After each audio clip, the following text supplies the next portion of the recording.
The very first mistake is selling too late. They're ready to sell when they're ready to be done. And that's the wrong time to sell. Really, you should be selling minimum 3 to 5 years before you're actually ready to be done. Your EBITDA may have been 200,000, but your adjusted EBITDA may have been 350,000. Huge difference because you're getting paid a multiple EBITDA, meaning say 4 times, 5 times, 7 times, 8 times that adjusted EBITDA.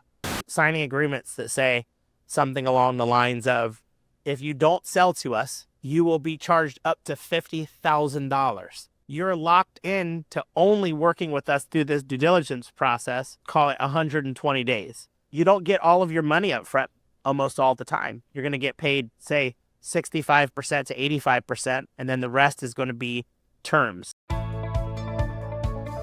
This is Dental All-Stars, where we bring you the best in dentistry on marketing, management, and training. Welcome to Dental All-Stars. I'm Alex Nottingham, founder and CEO of All-Star Dental Academy. And with me is Elijah Desmond, the CEO of Dental Pitch Brokerage. We're talking about preparing to sell your practice. Please welcome Elijah. Hey, Alex, thanks for having me. So happy to have you. We spend a lot of time in the green room kind of connecting, and we're local. We're buddies locally.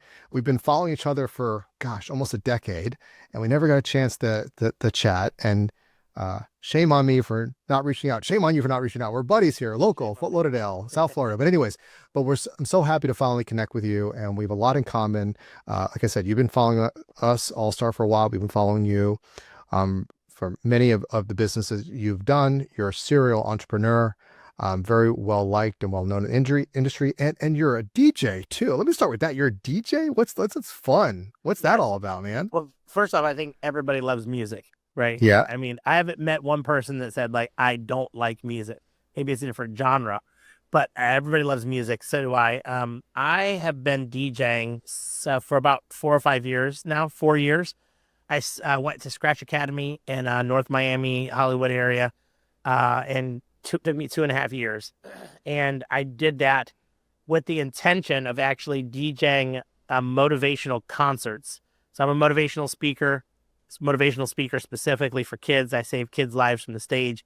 And I was tired of saving 1 or 2 lives at a time, and I wanted to make a bigger impact. So I said, let me create an event called a motivational concert, where I put 5 to 10 high schools in one football stadium, and I will be the DJ, the hype man, the MC, and I'll be the last speaker of the 3 speakers that we have. And so that's the reason why I went to Scratch Academy, to become a DJ. And however, I've got the opportunity to DJ in 10 different countries and about 35 different cities, specifically in dentistry. And it has been an insane, fun ride. I actually just DJ'd the Florida Dental Association's national, or not national, but state conference. And we had like 3,000 to 4,000 people in there this past month and going, having a good time. So I love DJing. I figured out how to incorporate it with what I do in the dental industry, and it's been a great run. It's very interesting. I'm happy I asked that question because it sounds like that was kind of a catapult. I doubt you're like, I'm going to be becoming a DJ to go ahead and build all these dental businesses. No. I don't think that you had that vision in mind. Otherwise, you would give me your stock picks for tomorrow and the next week. But you it seems you're so passionate about it. It's so nice to see. Much like with my story, right? I didn't plan to be doing dentistry. My dad's a dentist. I was Tony Robbins and law and this, but I don't know. You life takes you in a certain way. But you were passionate about it, and it ended up. I can see a lot of the businesses you built in travel, in events, and so on, and hype and excitement and personal growth that seemed to come from the heart of what your passion was and still is. Yeah, absolutely. I'll tell you that as time went on in my entrepreneur career, I started doing less things and things that I absolutely loved the most. And DJing met me in my career about a little over halfway in. And so I only do things that I really enjoy. And look, I've now successfully exited 7 different businesses, sold 7 different businesses that are personal businesses. and I only have a couple left. And I don't consider DJing a business. I consider it marketing, right? And ultimately, I don't have to ever say a word about my business, but as long as I can make you laugh and dance and sing and jump, and when you find out that I sell dental practices, you probably are like, oh man, he's such a down-to-earth, fun guy. I want to have him sell my practice. He looks like he knows a lot of people, and I do. That's a good point. That's a good point. The ultimate networker. Who would have thought, right? Man, the Yes. DJ, the connector, because the DJ knows everybody. They connect. Yeah. And again, I mean, you've been in dental space for quite some time. So let's talk about, let's go on to that. And we'll talk more because I'm so interested. I know the listeners are as well. And our topic today is about preparing to sell your practice. This is a big issue, right? We dental practices, we all want to maximize our investment. And in a dental business, there's a lot of blood, sweat, and tears put into it. And and we want to make sure, of course, that we're able to exit it, as you're talking about, exit the businesses, right? You've done it. And to do it where it's at a premium and we're not going downhill, we're kind of at the apex. So I always like to start whenever we're addressing an educational piece in a podcast about mistakes, right? So where are dentists making mistakes, or practice owners, when looking to exit or sell their business? Yes. I want to say the very first mistake is selling too late. A dentist, they typically, unless being educated differently, they're ready to sell when they're ready to be done. And that's the wrong time to sell. Really, you should be selling minimum 3 to 5 years before you're actually ready to be done. And so the number one mistake I see is them selling too late. What happens is they build this practice of their dreams, and say their practice is, I'm going to throw a number out here, a $1.5, $2.5 million practice or more. They've built a practice of their team. They've used all of these services to make it so it's efficient, it's well run. They have the best in class, many things in the practice, and they build a practice that's super successful, and then they want to sell it. And they realize that building a practice that's super successful is actually hard to sell to a private practice dentist. Now, let me just be very clear. We have 60 plus buyers that are groups, private equity, mid-sized, small groups, large DSOs. We also have private practice dentists that are buying. But the issue that I see is that they build a practice that is worth too much for a private practice dentist to actually buy. And that makes sense. If a private practice dentist bought it, they could come and take over and they could leave. Bye-bye. See you later, right? 3 to 6 months or no transition time. But they build a practice that's so big and it's efficient and it's profitable. Now it's worth a lot of money. And so you're almost stuck with, okay, now I need to sell to a group of some sort. And a group could be a group of 5 locations. It could be 2,000 locations like Heartland. But ultimately, those groups want you to stay for 3 to 5 years. And so you find yourself in a situation where you can't sell to this one and you can't sell to that one because you want to go. So timing is the number one mistake that I see. Yeah, that is brilliant. I have to say that I've never heard that before. That, I've interviewed on other issues, but I never thought of that. That's really awesome. And here's why. I think, so you're saying it's too late, right? Essentially, meaning, Yes. I think you have to think about your business plan. And here's what I mean. Often we've heard this, when you go into business, you want to immediately think about your exit strategy. That's just good business 101. We learn that in MBA courses, whatever. Like sometimes we have an enter strategy, often not, but we rarely have an exit strategy. And what you're highlighting is that, who am I going to optimize for? So, and it may not be that you want to optimize for a DSO buyout. You might say, you know what, if you're an entrepreneurial guy like Elijah, right? You can scale things and have multiple businesses and structures and coaching and everything looks great. You can optimize for that. Maybe even if you're smart, you're probably not in the business. You have associates and you're selling a machine to a DSO, which they don't really want you at that point because you're not useful as a producer. Yep. Okay. That will be optimized properly. Now, if you're thinking another thing you could do, and this is why you did a great job here. I didn't have prepared the answer. So I'm like, wow, this is awesome. The other part is, well, I don't want to deal with a DSO. Why don't I have a bread and butter practice and keep it a certain size? And if I want to spend more on marketing, open up another practice with a different demographic and area, and have 2 sales to private buyers. So it's all a question of how you optimize. Wow, I like that, Elijah. Very, very bright. Yes. And the second mistake I see is dentists will get approached from a DSO and they will go with what they say. Let me give an example. Let's just say DSO A comes in, they send you a mailer in your mail or a email. Says, we want to offer you top dollar for your practice. What happens is that practice themselves, they don't go out and get a practice valuation. Some of them do, some of them don't. What the buyer is doing is the buyer is getting a quality of earnings light or quality of earnings on the practice. They're doing like forensic accounting, essentially, to actually know what your practice is truly valued at. Well, the seller could have got a quality of earnings. They just don't know where to go, who to talk to get it. We don't do that personally as a firm. We refer that out. But the point is, the quality of earnings light really determines your EBITDA and your adjusted EBITDA. And then it looks at it in the past 3 years. It looks at the trailing 12 months. It also tells the active patients and new patients that you have. It's a true diagnosis of your practice. But more than anything, you're going to know your actual adjusted EBITDA and everything that surrounds it. And you will know that all you have to negotiate that is the multiple of EBITDA.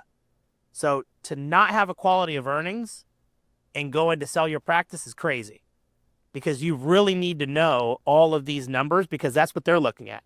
So you don't want to give them the upper hand and then say, oh, well, hey, your EBITDA is this. Well, guess what? Your EBITDA may have been 200,000, but your adjusted EBITDA may have been 350,000.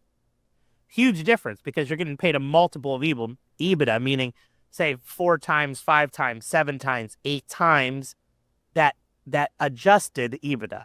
So that's the second biggest mistake is them simply just not getting a quality of earnings done, and they're going into the fight without the appropriate ammo, essentially. Yeah, it's almost like if you have they say like if you have to use your insurance on something like your house or whatever, don't go to the insurance company right away. Like get because they're just going to give you what they give you. Yep. Make sure make sure you know your rights, know what you're worth before you just take and whatever the best offer is, because you just want to get it done. Right. And that's human nature. We don't want to take one more step, but that step can cost you hundreds of thousands of dollars, if not millions, depending on the size. Yeah. Okay. Give me one more mistake, and then I want to kind of go into how do we solve these issues, some of these issues. Yeah, absolutely. So next mistake, I would say a mistake is going into a sale by yourself and without a broker. I'm not saying your mistake is not working with me. I'm not saying that, but use a broker. You need to use the expert. People have no clue what a LOI is supposed to look like. They have no clue the terms of an LOI. And you've been practicing as a dentist specifically this entire time, but you really have no idea how to negotiate and how to bid up your deal. And the deal, there's 2 parts of the deal. There's the finance part, how much you're going to get for your practice. Then there's the terms of the deal. I've watched doctors go into agreements unrepresented, meaning they weren't working with the broker. They were using their own eyes to sign agreements, and signing agreements that say something along the lines of, if you don't sell to us, you will be charged up to $50,000. And wow, you're locked in to only working with us through this due diligence process for, call it 120 days.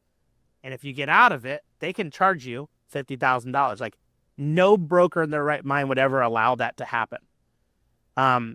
You don't get all of your money up front almost all the time. You're going to get paid, say, 65% to 85%, and then the rest is going to be terms. Is it an earnout? Did you go into a JV partnership where you keep the, say, 25%? Do you invest in the mothership company, the holdco. There's so many different terms, and to go into that and not have any idea what LOI and what a sale looks like, and go by yourself as a dentist doesn't make sense. So not using a broker is a big mistake. Is there a cost in using a broker? Yes, absolutely. So almost all brokers charge a percent of the sale. So it's be very clear. Typically 6 to 12% in our industry is Who pays that? The seller. Good question. So like if I'm going to sell the seller. So if I'm selling my practice, yes, to a buyer, I'm paying for someone like you or others through that percent. Yes, absolutely. So it's 6 to 12% is the range. The average in the space, especially for group sales, is 8 to 10% of the sale. Now, some brokers also charge a upfront fee that can be from $10,000 to $50,000. That's regardless if they sell your practice or not. That's the fee that they charge. That's pretty normal in our industry. We don't charge that, but it is a norm. Something that's important to know is that we are a sell-side broker. There are also buy-side brokers. So what's that mean? That means there's a broker that's out there that's looking for sellers that's going to charge the buyer, not the seller. That does exist. Interesting. So they're negotiating the best terms possible for their buyer. Okay. Now there's also sell-side brokers. So it's almost like real estate to some degree. I mean, you have representation, and usually the buyer in real estate doesn't cough up the money, but in this case they can. But look, it's really comes down to, for the listener, you're arming up. This is a major decision. Yep. And and it's not just the money. The money's important, of course. And you guys wouldn't be in business if you weren't worth it. But the second point is the terms. You don't want to be getting stuck with these unreasonable terms. Because that's the thing about DSOs. Wow, this was a lot of money throwing at you, but did you see all the terms? Right. Did you see what you got to give up in time? Did you see the commissions and the clawbacks and all that's involved in it? Because it's a business, and they're not doing you. It's not charity. They're going to win in this case. Yes, absolutely. And I think it's important to understand that a lot of them win from something called arbitrage. Right? That's very important to understand how they're winning. That's oftentimes they win through arbitrage. I'll make it simple. Your practice is worth $1 million to a private practice dentist, to a DSO, because you have one location. Say you sell to a group that has 50 locations. That $1 million practice had 0 changes, and because it's in the portfolio with 50 others, that practice is now worth $2 million. It doubled. The arbitrage is $1 million. So like you say the DSO is going to win no matter what, or the group. Yep, you're right. They're going to win because your practice doubled just from them giving you a above market fair rate. It doubled for them. So they've already won. Just maintain your collection. They can combine these into a package. That's right. And then, man, we're in the wrong business. Let's get DSO buying business. All right, there we go. No, it's fun. That's fun stuff. Okay, so here now, I have dentists that are listening all time frames, from startup to towards the end. Yep. When should a dentist start preparing or start thinking about selling? You start preparing now. Even if you're 10 years out, you have 5 years to build prior to actually retiring. And so start right now. No matter where you're at, start now. Get efficient. Make sure that you're reducing your overhead. You want to always run lean. I call it be sell ready. But start now. To answer your question, start now. If you do want to sell in the next, let's just call it 12 months, it's not too late. You can start now, though. I would never say kick the can down the road, because there's a lot of times things come up and you're like, oh my gosh, I started tremors. Now, you started having tremors. Now what are you going to do? You get in a car accident, your back's messed up. Were you sell ready? And that's something I had to learn with my own personal businesses as well. Because I was, just running my businesses lackadaisical, spend money on this, spend money on that, do that. And then all of a sudden, opportunity comes to sell. Well, how profitable are you? It's very important, because you could have been way more profitable had you tightened the reins up. So prepare. The time to start is now. I like that. And I think I was mentioning earlier about when you get into a business, you'll want to have your exit strategy. And I like what you're saying is, it is that you want to be profitable throughout. You want to run a good business, and that's where, that's what we do at All Star, right? The training, the coaching, events, mastermind, whatever that might be. But making those investments in your team and team training, making sure you're profitable, making sure it's like a machine. It's operating, and making an effort. Because I like what you're saying. You don't know what's going to come up. Right. And you want to be prepared. I think another thing as well, not all practices can or will do that, but if you have an associate or two, then if something were to happen to you, the practice is still operational and can maintain or hold some value while the selling process occurs. Not some people don't like that. They don't want to deal with other people, and I get it. A practice should be the way that makes you happy. We were talking about in the green room about how we build businesses, right? I'm a little bit more conservative than you, right? And that benefits me, but it hurts me, right?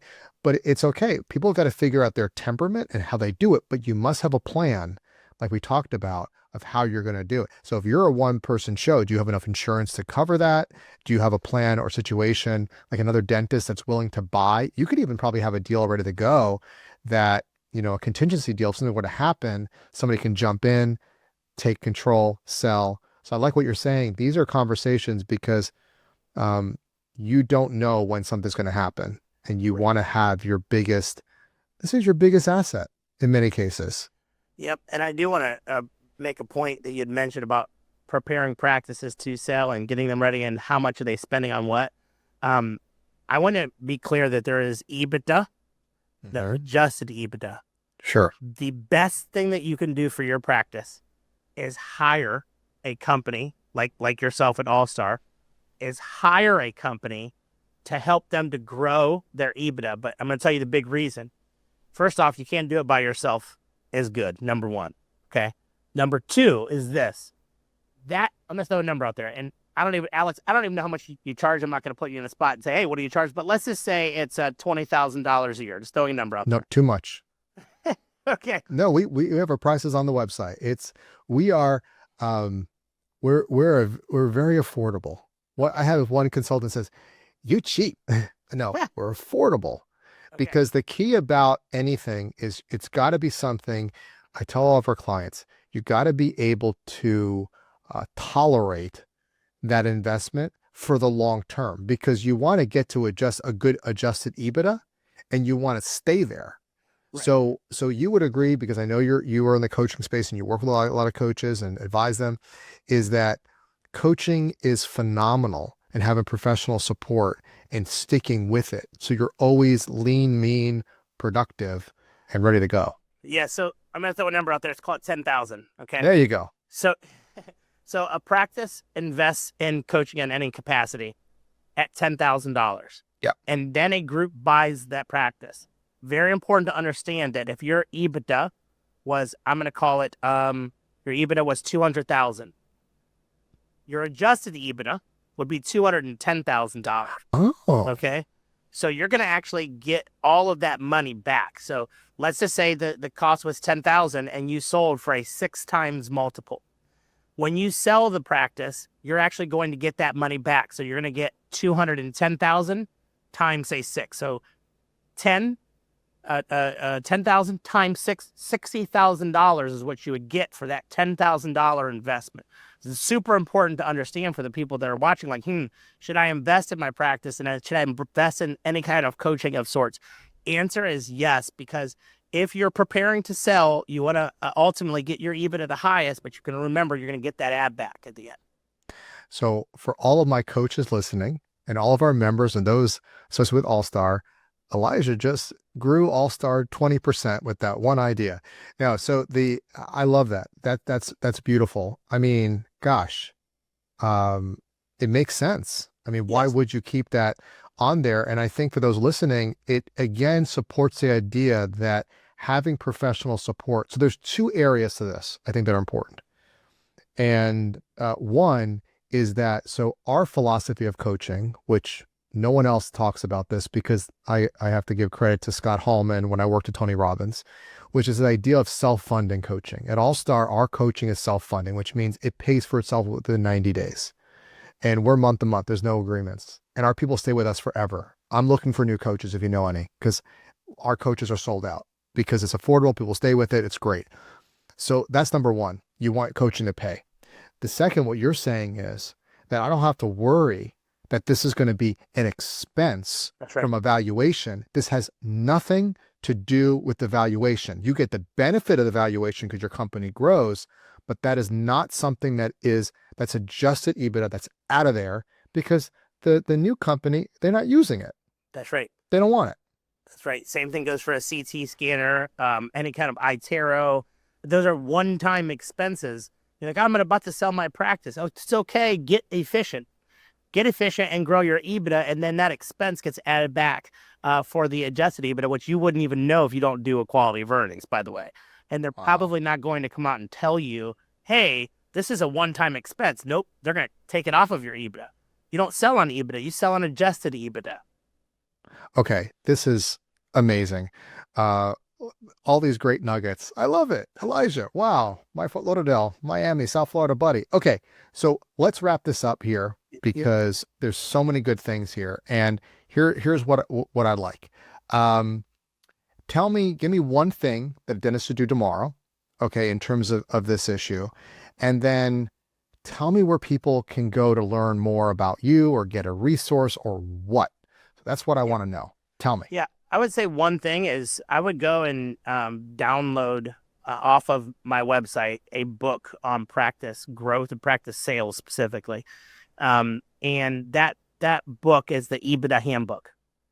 And it's a free resource. It's $100 on Amazon, but it's free on the website. It's dentalpitchbrokerage.com. That's where to get that resource at and read it. If you read that, that's just like the Bible of getting your practice ready for a sale, essentially. And it's all about EBITDA. That's essentially the one thing that I'd recommend. Yeah, I'm thinking about like naming the podcast Adjusted EBITDA, but I don't know if that's going to like be good for clicking. I don't know, but it sounded like, Elijah, I mean, really, it's fun. That's what's fun about podcasts. You meet great people and you learn some things. And I like the way you package it. I like the way you make it easy to understand. And I mean, I always like learning something new. And I mean, it's intuitive, a lot of things you're saying, but I like the way you package it. Only a DJ can package it so beautifully, right? We can make that transition to the next song. To the next song. Yeah, man. Elijah, wow, my South Florida buddy over here, CEO again of Dental Pitch Brokerage, and we gave you the website dentalpitchbrokerage.com. We'll put that in the show notes. Thank you for joining us. And remember to follow us, everybody, on Apple Podcasts, Spotify, YouTube. You can get the episodes as they're released. And when you follow us, it helps our ranking, right? Click that button and go to your friend. And I'm going to keep saying this. Go to your friend, find their phone, subscribe, follow, because we love this podcast and we want to help the ranking of this podcast. We're one of the top ranked podcasts. We want to stay that way. Keep bringing these great guests and resources. So thank you, everyone, for listening. And until next time, go out there and be an all-star. We hope you enjoyed this episode of Dental All Stars. Visit us online at allstardentalacademy.com.